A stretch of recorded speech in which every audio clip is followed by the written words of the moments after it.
मैं भगवान गुरुदेव के चरणों में प्रणाम करने के बाद आज सबसे पहले आज रमा एकादशी है। अब रमा महालक्ष्मी जो दीपावली आ रही है, दीपावली में इतनी सफाई क्यों हो रही है? महालक्ष्मी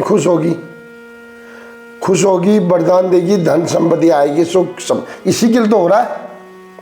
पर महालक्ष्मी को जानना जरूरी है कि महालक्ष्मी है कौन, किसकी पुत्री है, कैसे भगवान विष्णु को पाया, फिर भगवान विष्णु से कितनी बार उनकी शादी हुई,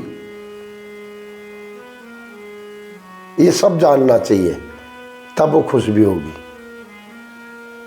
तो आइए सनातनियों, जिनको पता है उनको क्षमा, जिनको नहीं पता है उनके लिए आज ये रहा। पहले एक लाइन स्तुति कर देते हैं। ओम महालक्ष्मी नमस्तुभ्यं, नमस्तुभ्यं सुरेश्वरी, हरिप्रिये नमस्तुभ्यं, नमस्तुभ्यं सुरेश्वरी। ये महालक्ष्मी का स्तुति जरूर गाना याद होगा।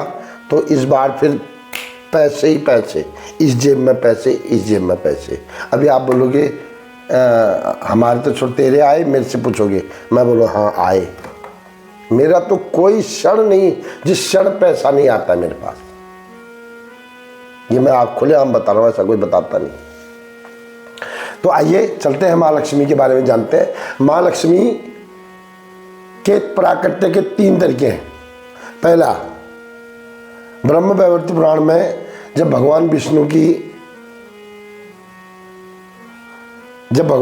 को प्रकट किया था भगवान श्री कृष्ण ने, तो उनके साथ उनकी शक्ति को भी प्रकट किया था, जिसको महालक्ष्मी, जो भगवान विष्णु की शक्ति है, पावर है। अच्छा, दूसरा, दुर्वासा ऋषि का नाम सुना होगा। दुर्वासा ऋषि और उनकी पत्नी, इनकी एक पुत्री हुई।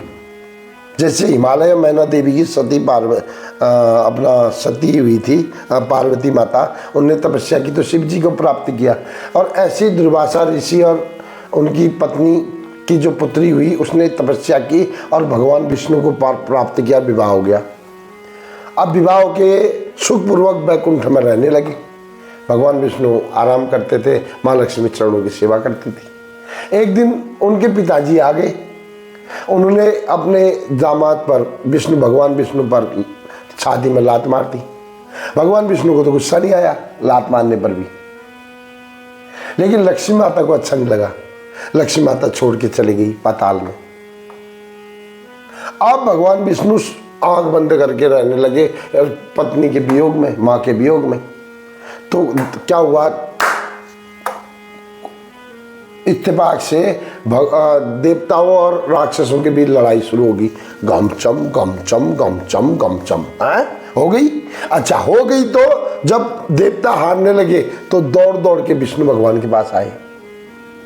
अब भगवान विष्णु जागे। भगवान विष्णु देखो, अपनी सारी समस्या उनकी रहती है, लेकिन वो भक्तों के लिए कभी भी चुप नहीं रहते। उन्होंने बोला देखो ऐसा है, अब मैं उपाय बताता हूँ, तुम ये करो, समुद्र मंथन करो।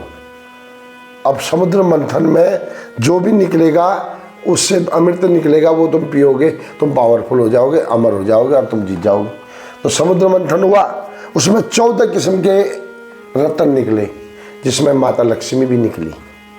और लक्ष्मी माता ने देखो, जब लक्ष्मी माता निकली तो सभी राक्षस देवता उसकी तरफ मोहित हो गए, बोला हम शादी करेंगे इससे।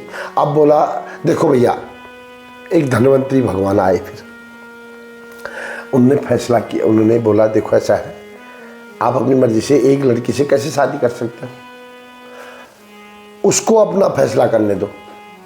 अब देवता राक्षस खड़े रहे एक जगह, और माता लक्ष्मी को बोला ठीक है, जिसको तुम चाहते हो विवाह कर लो। तो माता लक्ष्मी ने वरमाला भगवान विष्णु के गले में डाल दी। और उस शरद पूर्णिमा के दिन हुआ है सब कुछ। किधर है? शरद पूर्णिमा 2-4 दिन पहले या 10 दिन पहले होगी। तो इस दिन माता लक्ष्मी और उनका शादी दोबारा हो गया। तो अब इसके बाद ये दोनों, अब यही लक्ष्मी माता सीता बनी, सीता माता अयोध्या में आई, तो उसके स्वागत में दीपावली का त्यौहार होता है। और कल एकादशी है, रमा एकादशी। तो ये एकादशी का दिस इज द मीनिंग, ये हम सनातनियों को जानना चाहिए। मिलते हैं किसी और प्रसंग के साथ 24 घंटे के बाद। तब तक बना रहे आपका साथ। बोलो महालक्ष्मी मैया की जय। मैं